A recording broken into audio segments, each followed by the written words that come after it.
yang masuk dalam radar mencurigakan tuh, kapal-kapal mencurigakan tuh seperti apa? Indonesia punya laut sekarang masuk dalam kategori high risk. Banyak beberapa institusi penegakan hukum di sisi pengamanan kelautan yang ada di Indonesia. Dan ini sebenarnya dibilang bagus, dibilang nggak bagus karena tumpang tindih.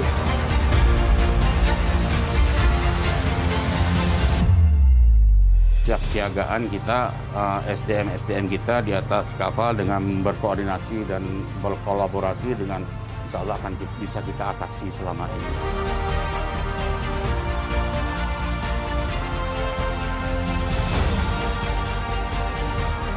Apa sih sebetulnya menurut Bapak tantangan yang dihadapi oleh KPLP yang paling krusial saat ini?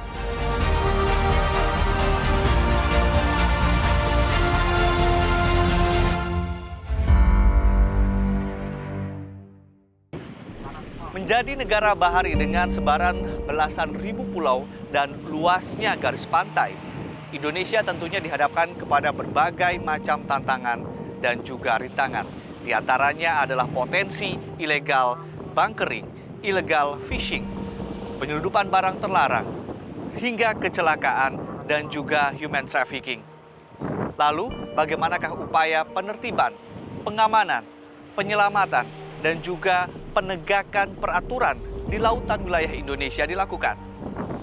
Inilah The Nation untuk Anda.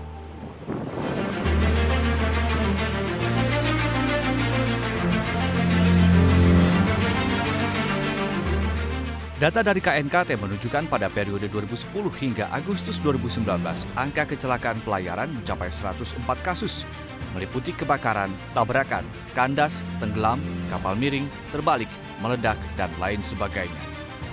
Sementara itu soal keamanan dan pelestarian laut dan pantai, Indonesia dihadapkan pada berbagai kasus tumpahan minyak di laut dan lepas pantai. Kondisi itu menjelaskan bahwa ancaman terjadinya tumpahan minyak di wilayah laut Indonesia sangatlah besar.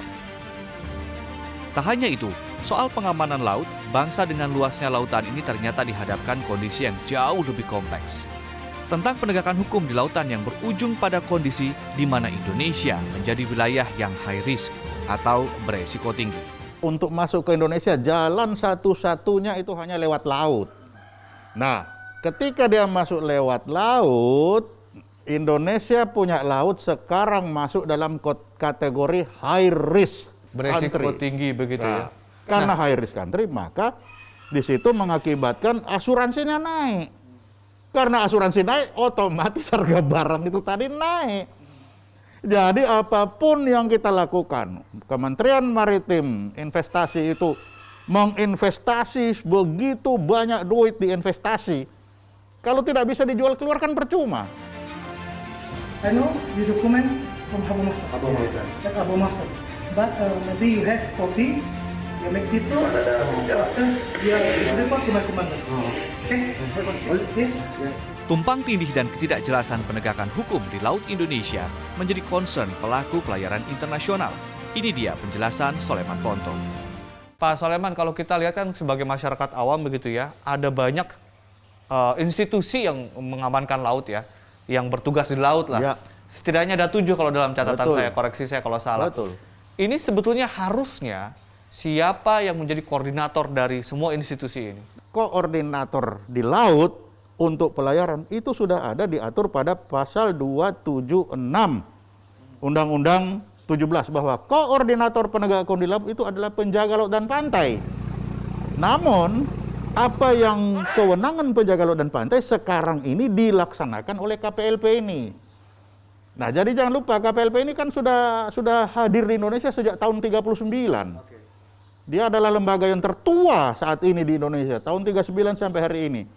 Itulah sebabnya tahun 2008 pemerintah memberikan penghargaan kepada KPLP dengan apa?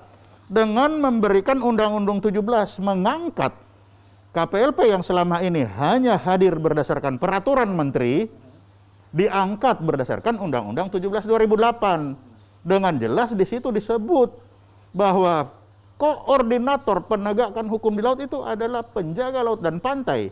Dan penjaga laut dan pantai itu adalah perkuatan KPLP. Hal ini diiyakan oleh pengusaha pelayaran nasional.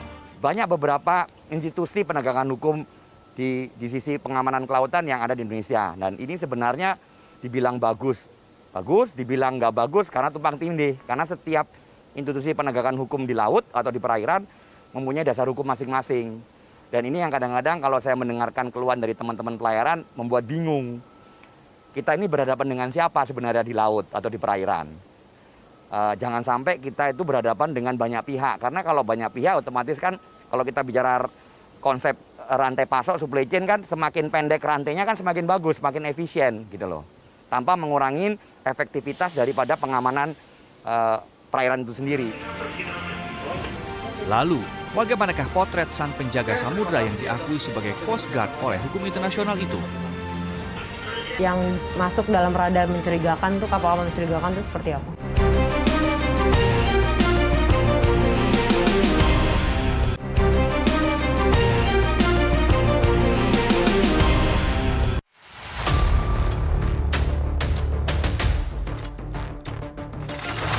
Dari 5 titik pengawasan laut, kami mengunjungi titik perdagangan laut tersibuk di dunia, yakni di Selat Malaka dan Selat Singapura, dengan mengunjungi pangkalan KPLP Tanjung Uban, Kepulauan Riau. Kami mengikuti para penjaga samudra yang sedang berpatroli dengan kapal KN Kalimasada. Kalau rencana operasi itu biasanya direncanakannya gimana, Cap? Setahun sekali kah atau sebulan sekali? Pergerakan kami biasanya bergerak sesuai rencana operasi. Dari tahun sebelumnya sudah dilaksanakan di 2021. Pergerakan kedua yaitu dari informasi dari VTS, dari UPT Perhubungan Laut salah satunya, dan dari intelijen. Jadi ada 2 sistem, rencana operasi dan pergerakan mandiri. Yang masuk dalam radar mencurigakan tuh, kapal-kapal mencurigakan tuh seperti apa? Contohnya kemarin ada kapal dari Singapura tidak melapor ataupun tidak memasang AIS. Terdek di radar ada subjek yang mengapung-apung. Kami coba berhubungan sama VTS, apakah kapal tersebut laporan dan seterusnya, dan ataupun ada indikasi lain. Sementara tidak ada laporan. Tugas kami apabila tidak ada laporan langsung on the spot untuk melakukan pemeriksaan. Berarti teknisnya gimana tuh, Cap? Kayak seperti tadi, kontak dulu lewat radio, lalu kapal patroli mendekati, atau gimana, Cap? Bisa diceritain nggak? Baik, yang kemarin terjadinya itu pada saat ada informasi ada subjek yang dicurigakan, kapal kami on the spot ke sana. Setelah tiba di sana, jarak beberapa mil, kami coba konteks melalui VHF dan melakukan pemantauan secara berkala, yaitu memutarkan subjek tersebut. Nah, setelah itu kita konteks, apabila tidak terjadi dua belah informasi, kami langsung longset untuk melakukan pemeriksaan. Sesuai peta kerawanan, Selat Malaka dan Selat Singapura menjadi daerah rawan kecelakaan dan kriminalitas. Namun pemeriksaan kapal pelayaran harus memperhatikan efisiensi waktu, mengingat sibuknya pelayaran di kawasan ini. Semakin lama pemeriksaan akan menimbulkan kos bagi pengusaha logistik. Namun era baru ini, tantangan pengamanan laut Indonesia menjadi bertambah. Pengamanan Indonesia dari penularan penyakit menular menjadi fokus tambahan yang tentu tidaklah mudah. Yang sudah-sudah, kalau arahan dari pimpinan periksa. Kecuali seperti kasus terbaru, karena dia bendera asing, kami belum melaksanakan pemeriksaan. Kata pimpinan, ikut aturan, jadi harus orang kesehatan dulu, karantina dulu naik, baru kita melaksanakan pemeriksaan. Akhirnya pimpinan mengarahkan kami tarik dulu ke pangkalan, diadakan dulu pemeriksaan COVID-19 dan lain-lain, baru kita laksanakan pemeriksaan standar perhubungan. Pangkalan PLP kelas 2 Tanjung Uban adalah satu dari 5 titik pangkalan KPLP yang tersebar di Kepulauan Nusantara. Direktur Kesatuan Penjaga Laut dan Pantai menjelaskan kelima pangkalan strategis tersebut. Kita mempunyai 5 pangkalan penjagaan laut dan pantai di seluruh Indonesia. Yang tadi Mas Ari sebutkan adalah di Tanjung Uban, itu di Kepri. Nah, itu kapal-kapal di Tanjung Uban, di pangkalan penjagaan laut dan Tanjung Uban itu selain tadi menjaga keamanan dan keselamatan pelayaran, tumpahan minyak di sana yang paling banyak menantang karena banyaknya kapal-kapal yang berlalu lintas di daerah di Selat Malaka. Kalau di sana. kriminalitas di sana bagaimana, Pak? Kriminalitas biasanya juga ada. Kita selalu bersinergi dan berkolaborasi dengan stakeholder yang lain biasanya. Kalau masalah kriminalitas itu kita serahkan kepada pihak kepolisian. Kalau setelah kita adakan penangkapan. Kalau Tanjung Priuk, Pak, di Jakarta ini apa? Teluk Jakarta. Tanjung Priok ini memang arus lalu lintas pelayarannya terpadat. Ciri khasnya dia harus menjaga keamanan dan keselamatan TSS Selat Sunda. Nah, itu tantangannya karena 60% ini Logistik ada di ya? logistik. Oke. Kecelakaan mungkin rawan. Apa gimana di Kecelakaan juga Tanjung Priok? ada kalau di Tanjung Priok ini. Namun kita selalu berkoordinasi dan berkolaborasi antar UPT internal kita maupun dengan eksternal kita dalam hal quick response, kecepatan untuk kapal sama-sama bergerak untuk memberikan bantuan. Kita setelah mendapatkan informasi dari Vehicle Traffic System, itu kita langsung bergerak. Mana yang lebih cepat untuk memberikan bantuan dengan quick response itu kita langsung kapal-kapal kita gerakkan. Oke, kalau ke timur Pak ada Tanjung Perak itu juga mungkin kurang lebih sama begitu Ada ya? sama, Tanjung Priok, ada ciri ya? khasnya juga. Permasalahan. Kalau Tanjung Perak itu menjaga masalah TSS Selat Lombok itu kan cukup padat juga di daerah tersebut juga di sana untuk memberikan keamanan keselamatan daerah destinasi wisata juga. Begitu juga yang Tual ya, yang Tual juga. Kalau Tual ini ciri khasnya selain kita memberikan pelindungan keselamatan keamanan destinasi wisata, di sana itu kan banyaknya offshore yang kita harus antisipasi, terutama masalah tumpahan minyak juga di daerah sana yang banyak kita memberikan kilang-kilang suatu lepas keamanan. pantai Betul, begitu ya, betul, kemudian betul. juga harus diawasi. Itu kan cukup banyak di sana yang harus kita awasin dan memberikan suatu perlindungan sesuai dengan tugas pokok kita sesuai dengan Undang-Undang 17 tentang pelayaran. Satu lagi berarti yang di Bitung ini juga berbatasan dengan negara Di Bitung lain ya? itu kan berbatasan dengan negara lain, banyaknya kapal-kapal yang menuju kepada Australia dan Amerika. Itu kan harus kita jaga keamanan dan keselamatan. Kerawanannya apa Pak di sana Pak? Kriminalitas kah, bajak laut kah, atau apa? Ada kalau hal-hal seperti itu ada, namun kesiapsiagaan kita SDM kita di atas kapal dengan berkoordinasi dan berkolaborasi dengan TNI, Polri dan lain sebagainya secara bersama-sama, insya Allah akan bisa kita atasi selama ini. KPLP sebagai Coast Guard di Indonesia memiliki sejumlah tantangan kini dan masa depan. Ahmad mengatakan tantangannya tidak lain adalah teknologi yang tertinggal dari negara lain dan kapasitas serta kualitas SDM. Apa sih sebetulnya menurut Bapak tantangan yang dihadapi oleh KPLP yang paling krusial saat ini?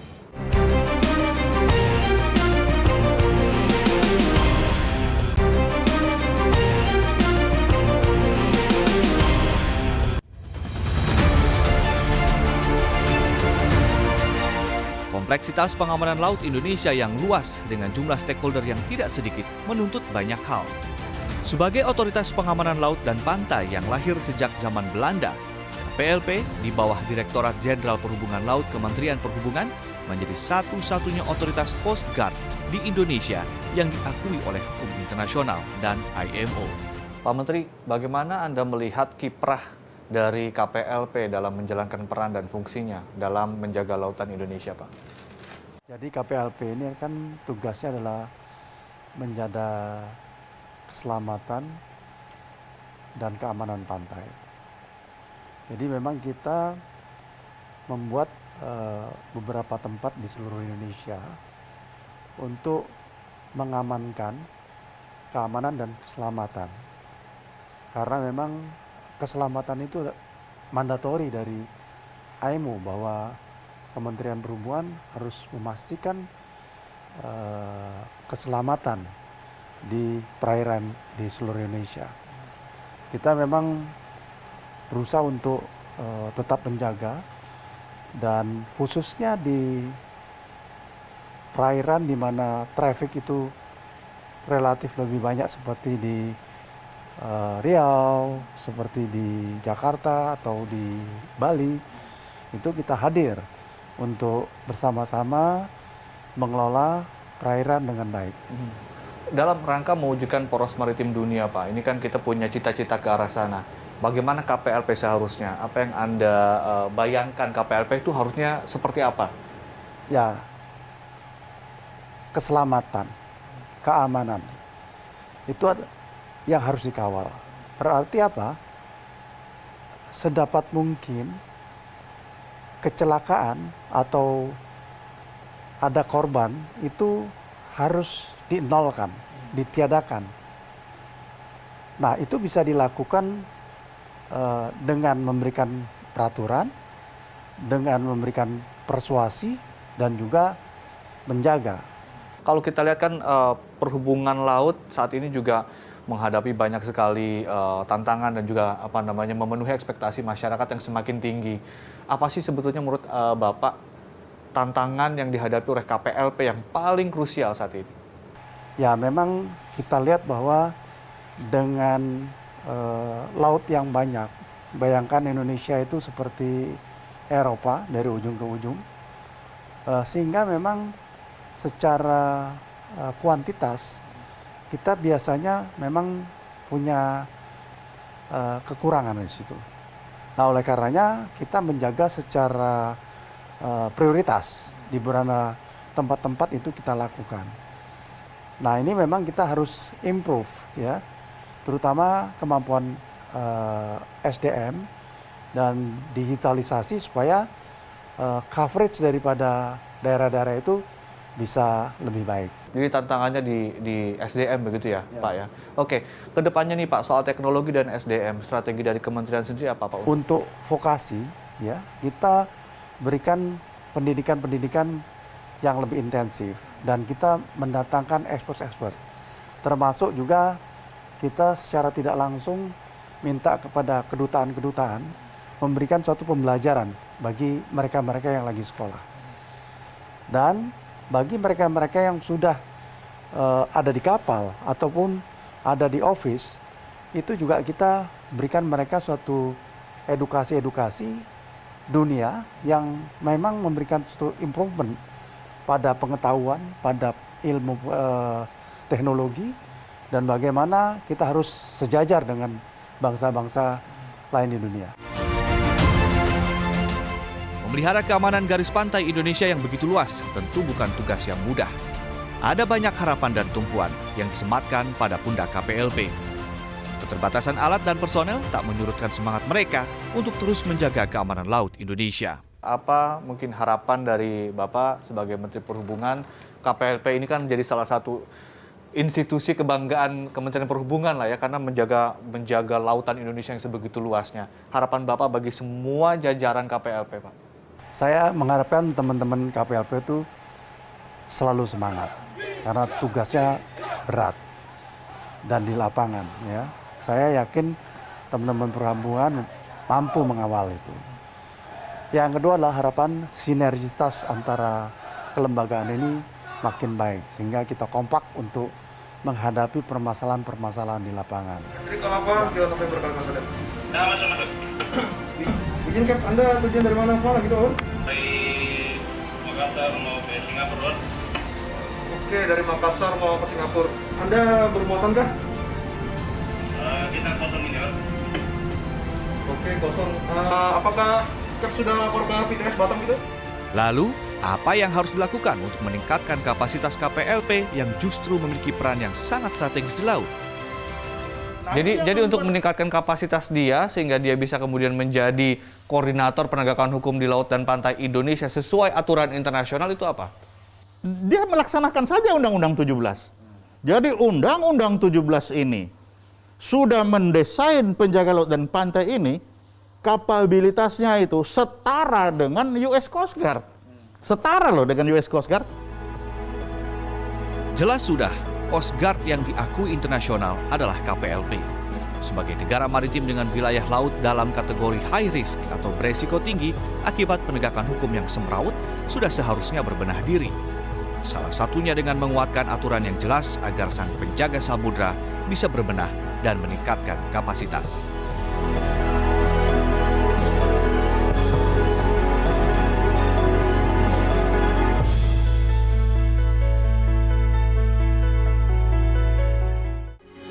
Metro TV.